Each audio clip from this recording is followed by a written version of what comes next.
Hey, welcome everyone to the Church Explained podcast, a conversation to grow your leadership and build your church.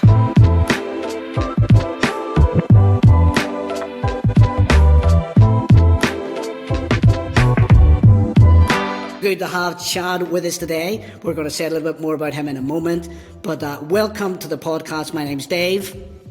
And my name's Nathan, and as always, we're your hosts at the Church Explained podcast. And as Dave said, we're joined by Chad Hampton, and I'm going to just mention a little bit about Chad, and he's put a short bio together for us today. And so Chad has been married to his wife Jill for almost 19 years. They've got 4 children: McKenna, Ashton, Adeline, and Jude. Did I say those right, Chad? You said that great, man. You got it. Amazing. Chad grew up as a preacher's kid. He's a PK, and come on. The PKs. And at the age of 19, he attended Bible college, and then at the age of 19, went into full-time ministry as a youth pastor. He's on staff at a church called Faith Center Church in Rockford, Illinois, for 12 years before transitioning to staff at Elevation Church in Charlotte. Chad was the campus pastor at the Providence campus for a little over 2 years, and then moved to be the campus pastor at the Lake Norman location for over 4 years. Chad recently stepped away from full-time vocational ministry and took a job as a sales rep for a company in Utah. And his focus during this time is to make sure he takes in every moment possible while his kids are still young and home. So Chad, it's so good to have you with us on the Church Explained podcast. Great to be here with you guys. Honored to be a part of this. Fantastic. Yeah, we love having different guests on and different stories. So it'd be great just to find out a little bit about your story today, Chad, as well. Obviously, we've got your bio there. That's the stuff that's more official, but we want to find out a little bit more about you as well. So tell us a little bit about your faith story and your journey into ministry, background. We've heard a little bit about your family, but if there's anything else you want to say about your family, you can do that. But also what you do for fun. For fun, yeah, absolutely. I mean, Nathan kind of summed it up there in the bio that I gave you guys, which I hate writing bios. I always sit there for like 5 minutes like, okay, what do I say about myself? It always comes down to, hey, I'm a husband, I'm a father. And yeah, I was blessed to, work for a couple amazing churches, for almost 20 years of my life. And grew up in church. I was in church every time the doors were open and every time the doors weren't open. When it was just, our church was kind of a family ordeal. My grandpa was the lead pastor of the church I grew up in. My dad was the executive pastor. So yeah, just church was all I knew. And really about the age of 16 was when I felt God pulling me in the direction of, man, maybe I want to be a pastor and go into full-time vocational ministry. I had a youth pastor in my life that just showed me what ministry could be. I always thought church was just, hey, something you do on Sundays, Sunday mornings, Sunday nights, Wednesday, and realized that, wow, to live this life and get to encourage people and, empower people, pastor, and care for people, that's pretty significant. That's pretty fulfilling. And so, at the age of 16, really felt called to, go in that direction. Like you said, went to college. So when I came back, I went to college, and when I came back from college, I left as a youth at the church I grew up in, and now I'm coming back as the youth pastor at the church I grew up in. And so a lot of my friends, now I'm their youth pastor. And that was a bit of a challenge, for sure. But 6 years in youth ministry, and like I said, my grandpa was the lead pastor. So it's just all I knew. When we moved, to Charlotte from Illinois, it was definitely an uncertain, step, because at the time, coming to Elevation, they didn't just hire people on. They had an apprenticeship program. So we were moving across the country, with 4 kids, of no guarantees of a job. It was just like, hey, let's give this a try. It was pretty much a 6-month interview. And so people thought, are you crazy? You're moving everything that you've known, to pursue a maybe. And I said, I'm going to call it faith. Maybe it's crazy. I think you got to have a little bit of both, when you're following God. Yeah, and, obviously it worked out. Yeah. And coming on staff. So church is what we've known. And so to step out of that, after almost 20 years, it felt like a death, when we stepped away. from full-time ministry just to go into a corporate job. But during the lockdown, we all experienced, the pandemic in different ways. I think it would be silly to say that we all went through it the same way. We gained different perspectives. I have a friend who called it Coach COVID. He's a public speaker, and he's like, Coach COVID put me on the bench, because obviously all of his speaking engagements got canceled. But it gave him a different perspective. And for me, I thought I was going to go crazy being at home all the time. I'm a people person. I like being out. I like engaging with people. And so the thought of just being home 24/7 was daunting to me. But actually, it had a different impact. And I realized I really like this. I like being home. I like being more available, with what my kids have going on. And that's what really began to create, the possibility and the conversation of a transition from, would we really consider stepping away from full-time ministry, just take a remote job where I work at home? And, that was not something that we decided overnight. It wasn't an emotional decision. It wasn't a reactive decision. There was a lot of prayer and conversation that had to go into that. And so, now here we are, a little over a year, just working corporate, working remote, and God's been faithful in it. He's been very faithful, and I'm very thankful. And I'd say if there's one posture I've really tried to maintain in this time, it's just a posture of praise and thanksgiving, just for seeing how God has been with us in this time. So I guess I would hope, through this podcast that we're having this conversation. I'm sure there's people that maybe they're in full-time ministry, and maybe they feel a little stuck because they feel a pull or a call maybe towards something that's not full-time ministry.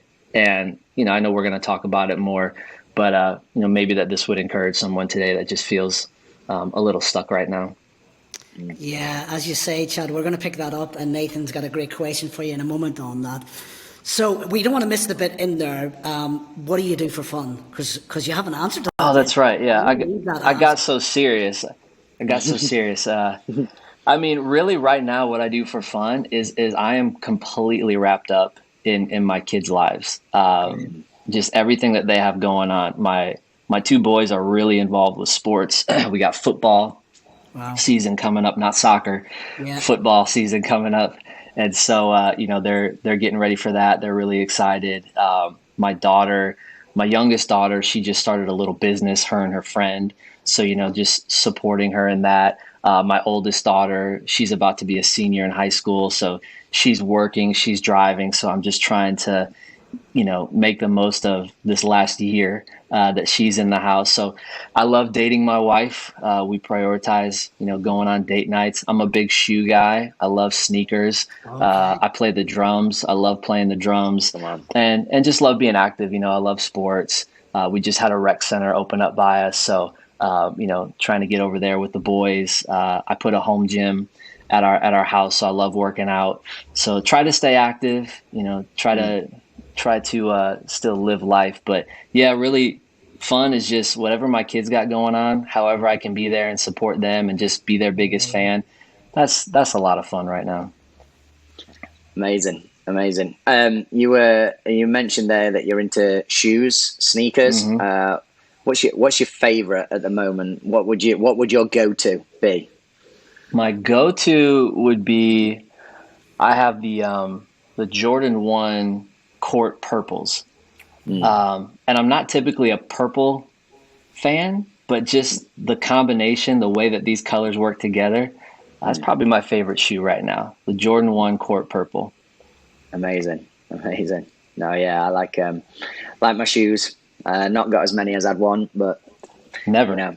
There's always more to get. Always. Can I say before? So you mentioned there that go on. No, I was just going to say it sounds like an event with some ladies talking about shoes today. Not that all ladies talk about shoes, but that's how it's coming across to me, and probably our listeners as well. So, as it is, go for it. Dave, you need to get into the sneaker game, mate. You need to get into the sneaker game. Now, you mentioned there, Chad, around going from full-time ministry into a corporate setting. You mentioned some of the motivation for that in that, but I wonder if you'd allude to that. Maybe some of the mind shifts that you've had to make on that as well. Like what shifts, the challenges with that. I'd love to hear your perspective as well in terms of, obviously you've grown up in church. Did that present challenges as well? And also, what have been the new opportunities that have come with that faith step? Yeah, absolutely. That's a loaded question for sure.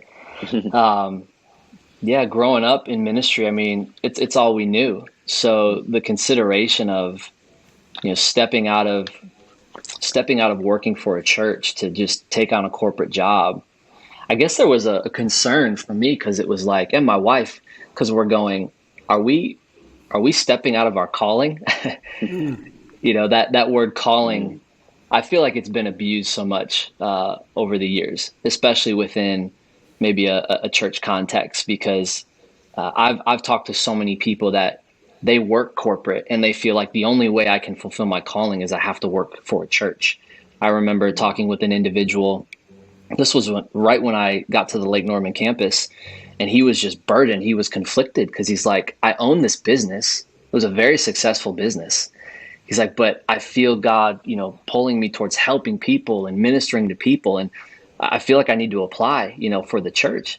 And I told him, I just said, man, you've got a great ministry right where you are.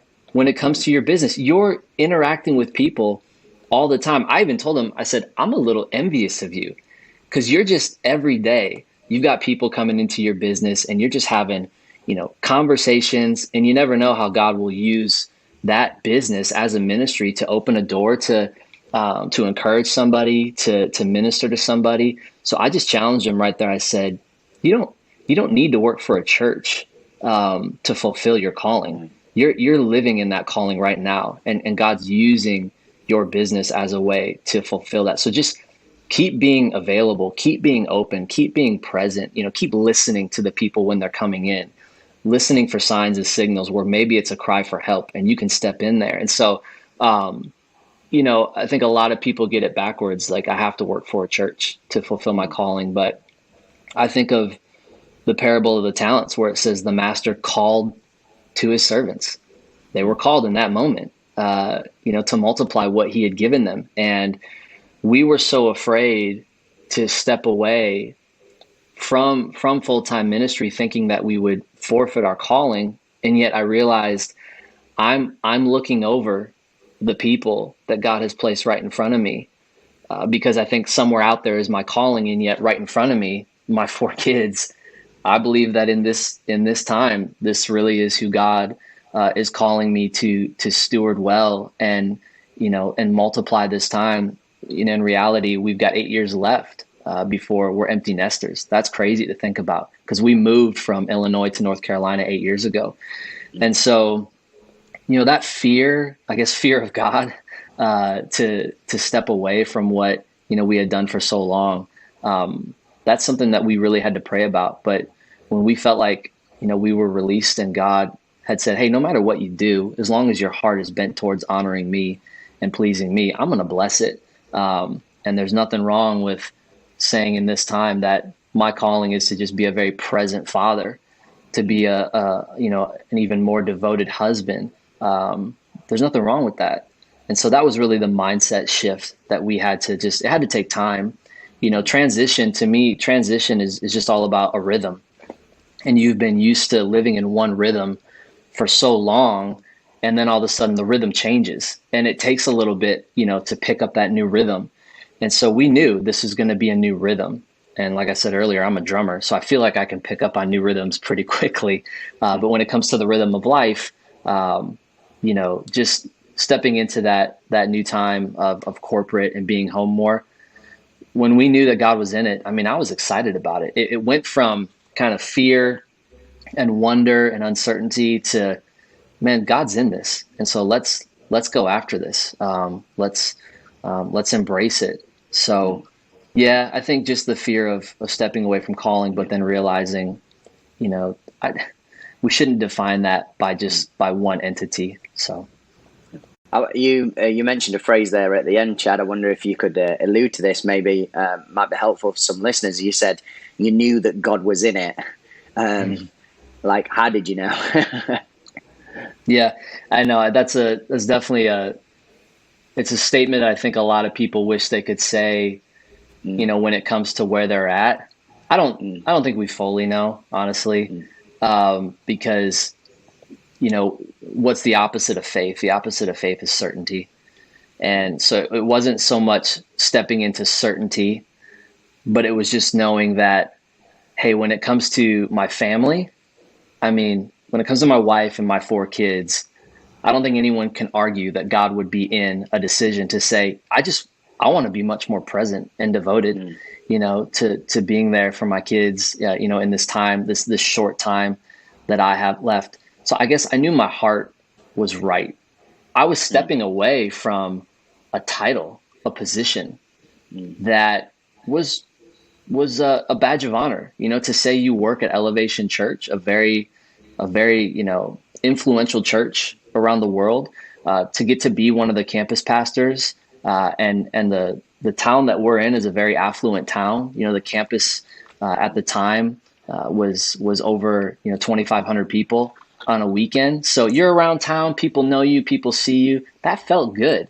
So it's not like I was chasing something that was more appealing or more attractive. It was like, in some sense, maybe to some people, it was like a demotion. You're stepping away from this opportunity. You're stepping away from this position. You're stepping away from this title. Yeah, because I guess I'm just more trying to cherish, who God has given me right now, rather than chasing whatever is out there. And so just knowing that our hearts were pure, I didn't need everyone else to understand it. And I think that's where a lot of people, they get stuck, they get stuck in that tension because they're hoping everyone will understand the decision that they've made. And my wife and I, we had to come to just the reality that not everyone will understand it. And we'll probably lose some friends, in this process. We're going to lose influence. But what we can gain in this time of just creating memories. Dave and I were talking about just, vacation before we jumped on here. The memories, that get to be created in the unknown, in the adventures. We just knew that our hearts are right, because this has nothing to do with something that's going to prop us up to make people go like, ooh, look at them. No, we're about to lay low. We're about to go behind the scenes. I'm about to step off the stage and put the microphone down, because I just want to be dad right now. And I'm okay with that. And so I felt like it was a pure decision, it was the right motive. And so that's why I say I knew God was in it, because it had nothing to do with positioning ourselves for some new, level of clout or status. Right. Great. Yeah, that's a great answer there. And you've touched on a couple of things that I wonder we could just explore a little bit, Chad. Because I think when it comes to your decision, obviously that was a courageous decision. As you said, up until that point, your background was church, you were connected in that was your identity. So there's something about having courage to step out, to be obedient to what God wants us to do. And I think it's not about stepping out from, but stepping into. And it could well be there's people who are listening and maybe they feel stuck in their role, and maybe it's about them being obedient to God and stepping into something rather than actually feeling it's a backward step or something like that. So, yeah, the thing that really struck me there was around this idea of calling, because when we look across the church, if you're not a paid member of staff or in a positional role like that, 99% of the people you're ministering to are in that role, aren't they? So there's got to be something in there where those people feel as called as those who are standing at the front. And maybe that's the mind shift that we need to have, is actually the calling is not just about those who are in full-time ministry, but calling's about actually being obedient to what God's saying to you as the individual. Absolutely. I don't know if we want to explore that a little bit, Nathan. What do you think on that? Or Chad, I think there's something in there. Yeah, go ahead, Nathan. You were about to say something. Yeah, I was just I'm intrigued, because I think the whole idea of calling and church, I think like yourself growing up in church, very much of that calling has been towards ministry, but trying to shift that in the church. And I'm really intrigued of how we do that well in the church. how we let the teachers know in our church that they're called. How we let everyone, even down to people who clear bins, cleaners, whatever it is, whatever job they look like, how do we let them know that they are called as well? I think it's a great journey for churches to go on, but it has to be modeled in us as well. Yeah, when you break it down like that, Nathan, I mean, Dave, you said the word courage earlier. It's so interesting that you say that. I was listening to a teaching right before we got on here, actually, and the teaching was about courage. And there's a bit of a backstory there too. I don't have a lot of time to go into it, but when I was on staff at Elevation, I was in a fun way, I was known as Courageous Chad, because I was in a meeting one time and Pastor Stephen asked the campus pastors, what does it take, to just be a good campus pastor at Elevation? And some people said charisma, some said communication. I said courage. And he actually challenged me on that, because that's just what he does. He just likes to push back and challenge, get you to think. And I wouldn't let up. I said, no, it takes courage. And so for a while, in meetings, it would get brought up, and it was fun. Well, it was a couple of years after that he was actually preaching a sermon, and he brought that story up about how I was convinced that, courage was the virtue that you needed. And he said, Chad was right. It takes courage. It takes courage, to be in leadership, to follow the plan of God for your life, to trust, him in whatever step he's calling you to take. In our hearts, we plan our course. The Lord determines our steps. It takes courage. But we love that virtue, courage, but I really believe it kind of goes in reverse, where courage is really developed through the virtue of integrity, and integrity is developed through the virtue of humility. And, if we want people to really live out their calling as leaders, we've got to be humble enough to point that out, to bring that out of the people that God is calling us to lead, with even the possibility that, hey, you know what? Their gift could be pretty significant, and their gift might even cause them to get more notoriety than me. I mean, classic example, David and Saul, right? Now we all know where that went, but I think leaders, as leaders, we've got to be willing enough to say, I see something in you, and I'm willing to develop that. I'm willing to empower you and equip you, even at the expense of maybe your platform at this time will grow a little larger than mine. I'm okay with that, because aren't we all called to do one thing anyways? And that's build God's church, advance his kingdom, become more and more like Christ, every day. And I think there's some humility, as leaders, that we need to be willing to step into, to say, my job is to see something in you and to cultivate that and develop that. That's going to take a lot of trust, from our part as leaders. But I think it starts with humility. I really do. We love the thought of being strong and courageous, as God was commanding Joshua. But why was God commanding Joshua to be strong and courageous? Because ultimately Joshua was afraid. He was fearful, and so God really had to call out of him what he knew was in him. And so I think it starts with us as leaders. We've got to be humble enough that maybe in a season, maybe in a certain phase of life, it won't always be about us. That's okay, because I get to enjoy, from maybe the front row, cheering this person on. I had a leader in my life that was just intimidating to me, and when they would show up at my campus, I knew why they were there, to evaluate me, to critique me. And so every word I was saying from stage, I knew that I was being investigated. So I would just become a nervous wreck. And so I sat with this leader one time. I said, I appreciate you in my life so much. I know that you're just here to help, and you're here to challenge the process. I said, but when I'm in your presence in a live setting, I can't think.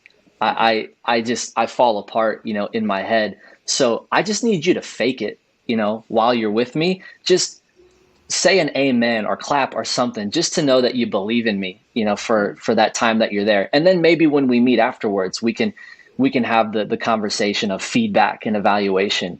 And they looked at me and they just said, I'm so sorry. I think they said I've always seen myself as a coach, coaching you guys. I think God's calling me to be more of a cheerleader, in this time, just to cheer you on, to give you the confidence. So the next time this leader came while I was preaching to the campus, they come to the campus, they sit in the front row, and I'm thinking, oh no, oh my goodness, here we go. This is going to be a miserable 35 minutes because every word I say is going to be critiqued. And they showed up and they did the opposite. They clapped, they amen. They were in my corner, and it just it set me up, in a different way to just, man, I believe I can do this because I'm being believed in by my leader. And then later on, we had the conversation of feedback. But I think leaders just they have to humble themselves enough to not always, just be the smartest one in the room, and say, hey, I believe in you, and I'm going to champion what I know God has put in you. And that takes humility. So, Chad, what is the best way for people to connect with you? You can go, I'm on Instagram, so I am Chad Hampton is my handle. You can go on there. That'd probably be the best way. Awesome. Well, it's been great to have Chad with us, and great to have everyone listening. And if you're watching this as well, great to have you with us. Wherever you're consuming the content, then please like, subscribe, share it with someone it would encourage. And really believing that this has been a super helpful conversation with you. Don't forget, we've got icon.church/open, where you can get exclusive access to loads of free content around church leadership and free content for your church as well. And I know we've recently put some new resources on kids ministry, so head over there to check those out. But we look forward to having everyone with us next time on the Church Explained podcast. We will see you soon.